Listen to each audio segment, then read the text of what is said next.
Well, hello, ladies and gentlemen, and welcome back to another episode of the JP Football Podcast. I'm your host, of course, Josh.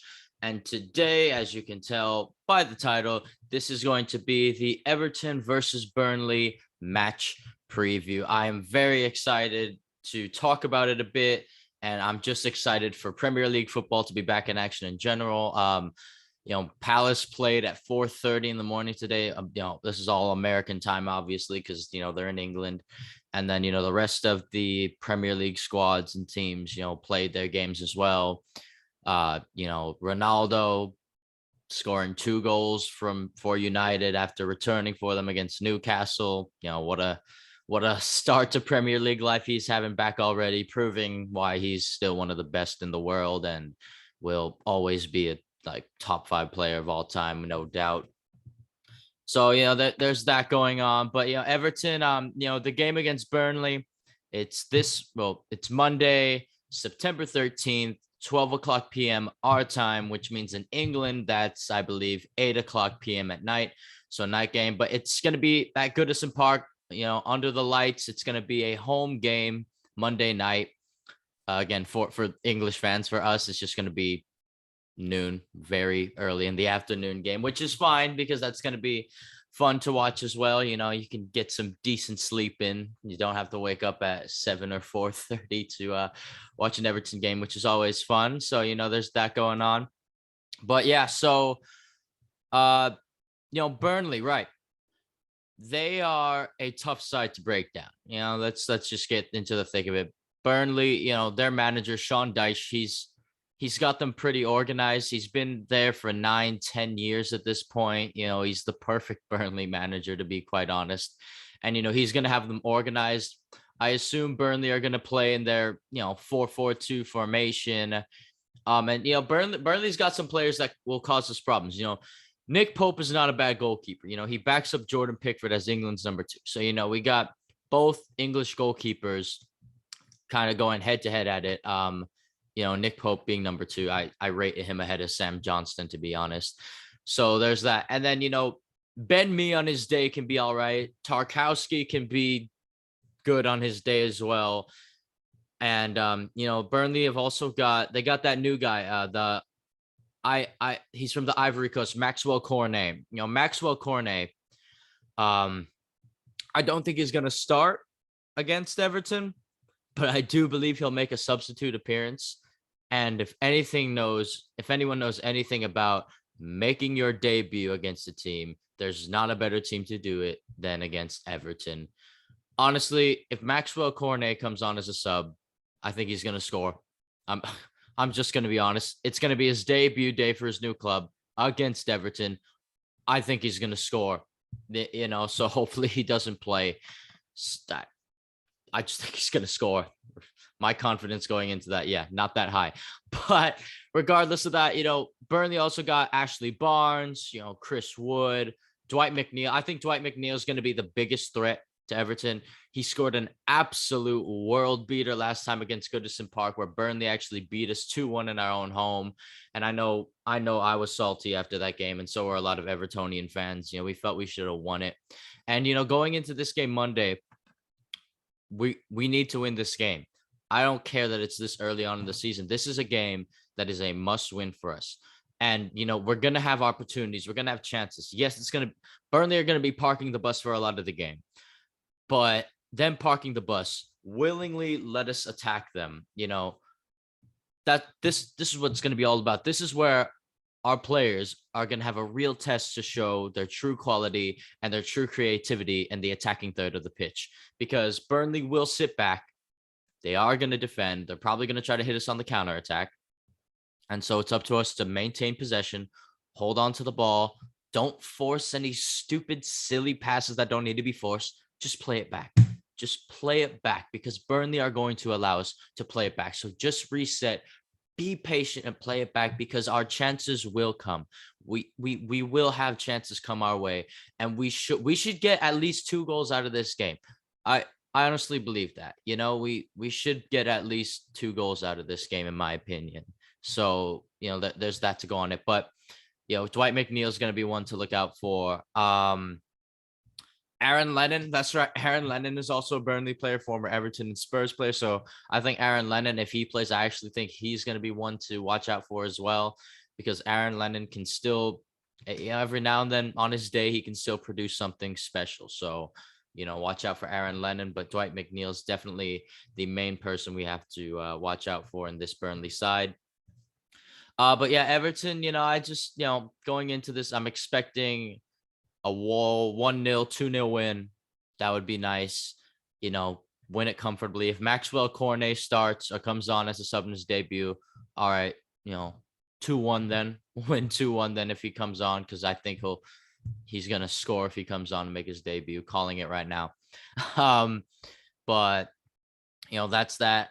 For Everton, I can see us playing 4-4-2, not starting out, but Rafa interchanging it throughout mainly the second half if things don't go our way the first half.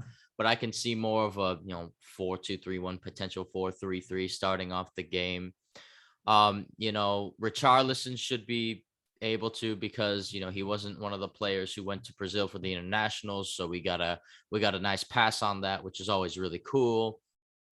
And I honestly I don't got too much to say. I don't really got too much to say against these match previews against these games. The way I see, again, I said what Burnley's gonna do, named who I thought was gonna be danger to us, and again, to slow them down, we just have to be sound defensively, don't we?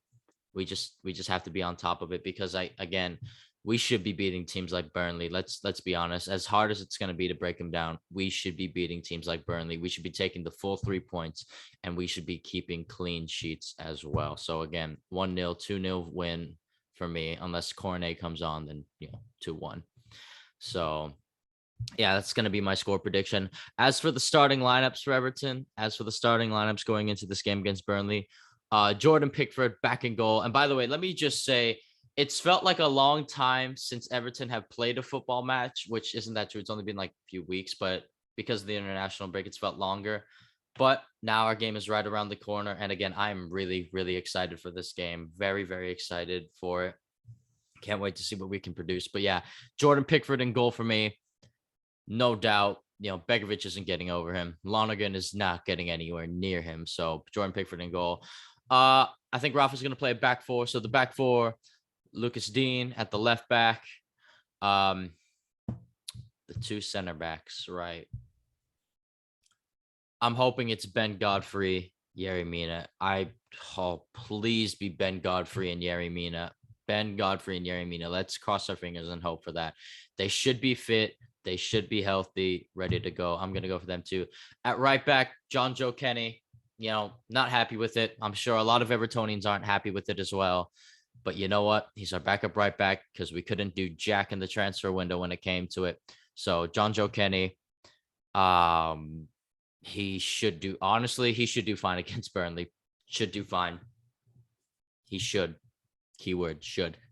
The 2 holding midfielders, center defensive mids, Alan and Abdoulaye Doucouré, no doubt there. That is our strongest midfield partnership when it comes to those 2 positions. Doucouré could be box to box. Alan could be a little bit of an anchor, drop back a little bit, maybe be in front of the defense, help them out, or push forward if we need more numbers and we're lacking a little bit of creativity. So there's that as well, but I really like that partnership. And then the 3 up front, left mid, right mid, center attacking mid. Left midfielder, I'm going to go with Richarlison on the left, Damari Gray on the right, Andros Townsend playing the 10 role, although I can see him and Gray interchanging between those positions. And then up top, without a doubt, Dominic Calvert-Lewin, if he's fit, which I think he should be fit.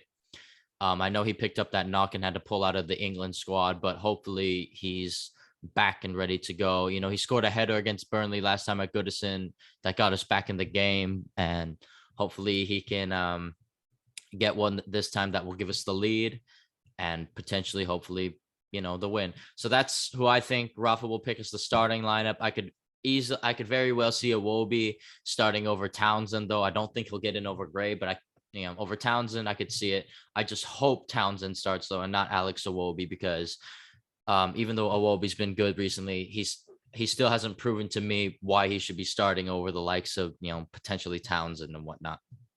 So, yeah, there's that. I could also see maybe Jean-Philippe Gbamin comes on as a sub, and then James Rodriguez as well. I really hope James Rodriguez makes the bench, and I really hope he comes on for the last at least 20 minutes, especially if we're still in a deadlock or the game is tied, and he could help us with that creativity to break us down. And again, I think the crowd is going to give James Rodriguez a standing ovation if he comes in as a sub, and then he'll realize how much, hey, we really do appreciate it when you play, and all that good stuff. All that good stuff. And speaking of James Rodriguez, I'm actually going to be leading into this. James Rodriguez actually came out and said that he said, I'm very happy because the Everton fans have shown me a lot of affection. If I get to play, I'll play well as always. This is really cool. It's really nice hearing from James because, again, he come here for a manager that's not here anymore, played in empty stadiums, and he just doesn't have that feel. He doesn't have that love from Evertonian fans that you would get in person. I really don't think that. Like with the likes of Alan and Ducore, when they finally heard the fans, that really got them going. And I really do believe James, if he comes on as a sub, he's going to smash it, and we're going to love him and we're going to show him all the praise and support. He's a world-class player. And I think he can do bits against Burnley. I really do.